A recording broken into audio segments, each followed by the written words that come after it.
In today's farm report, cattle rumination is important for keeping cattle healthy and keeping the milk production high. Jim Sulphur with the University of Minnesota Extension Service Office continues that discussion today. I talked a little bit about balancing carbohydrates in the diet and cows eating, and today I'm going to focus basically on rumination. And I think we see cows ruminating. If you're not familiar with dairy cows, that's basically when they rechew their food, so they burp it up. There's a lot of other ruminants that we have around. Camels are ruminants, and deer are ruminants, and so there's really a lot of ruminants. Go to the zoo, you'll see ruminants. A lot of our exotic zoo animals are ruminants. Sheep are ruminants, goats are ruminants, so you'll see them standing there chewing their cud. And so, we often think that's kind of a waste of time, but actually rumination is very, very important, and you can learn a lot studying rumination behavior, how much cows ruminate, and when they maybe ruminate. And so I'm going to talk a little bit about that, because anything that disrupts their normal behavior is affecting rumination. And one thing about rumination for cattle, I'm trying to equate it to something we do as humans, but it's very, very relaxing to them. If you ever watch an animal ruminating, it's almost they're kind of in a trance. And so anything that upsets that really does affect their normal rhythms as they go through the day. But animals will typically stand around and ruminate most of the time when they're lying down. And so oftentimes we count cows that are ruminating if I'm in a barn, and it does vary a lot. Typically about 30% of your cows should be ruminating, especially when they're lying down. I know a lot of the literature will say about 50%, but we've done enough studies that'll say 50% is pretty high. Maybe beef cows or something like that, but in our high producing dairy cows that maybe aren't on real high fiber diets, it's probably going to be closer to about a third of your cows that are lying down are probably going to be ruminating. And they typically ruminate about 400 to 550 minutes per day, so they do spend a fair amount of time ruminating. One of the things we've learned as we study some of these rumination tags is that rumination really responds to stressors very early, much earlier than probably an increase in temperature or decreased physical feed intake. So if you've got a rumination collars or something like that, farms that have them and really study them can learn a lot about finding cows in estrus. The rumination really drops when they're coming in heat. I think you can detect health problems fairly early by watching rumination. I think you can identify nutritional and management issues really before they become a problem. I know we're just starting to get this data, and we're doing some research at Minnesota, actually out at Morris, trying to look at some rumination behaviors. And so if you're in the dairy industry, kind of keep your eyes open, because I think over the next 4 or 5 years we'll understand a lot more of how to use this information to really make management decisions.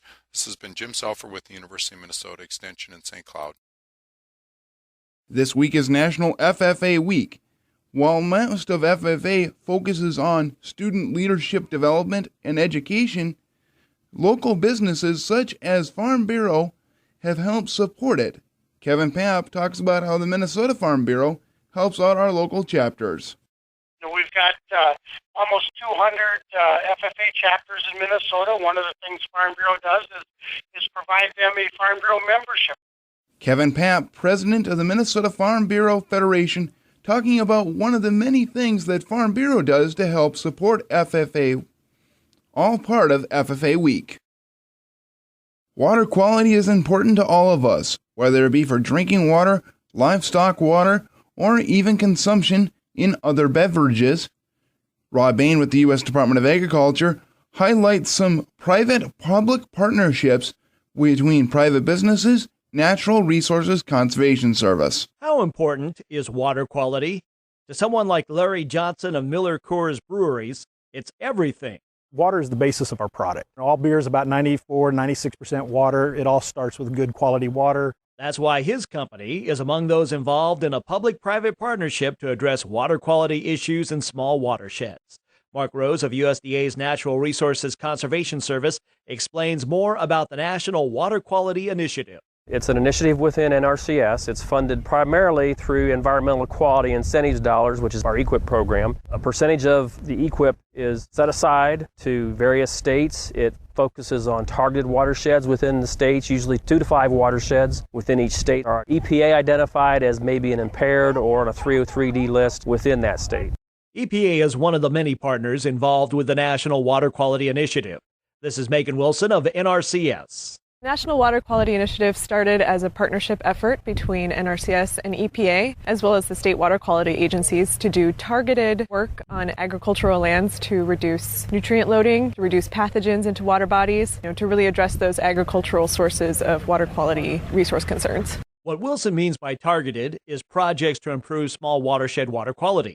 In 2014, NRCS will provide almost $33 million to about 174 small watersheds for ground-level conservation projects. The goal is really to align resources from not just NRCS and the state water quality agencies, but other entities on the local level to really start to implement conservation systems that will help reduce the nutrient loading and pathogens related to agricultural pollution. By working in a targeted effort in small watersheds, getting the majority of producers in the watershed involved, we think we can see some greater results than just working one-on-one.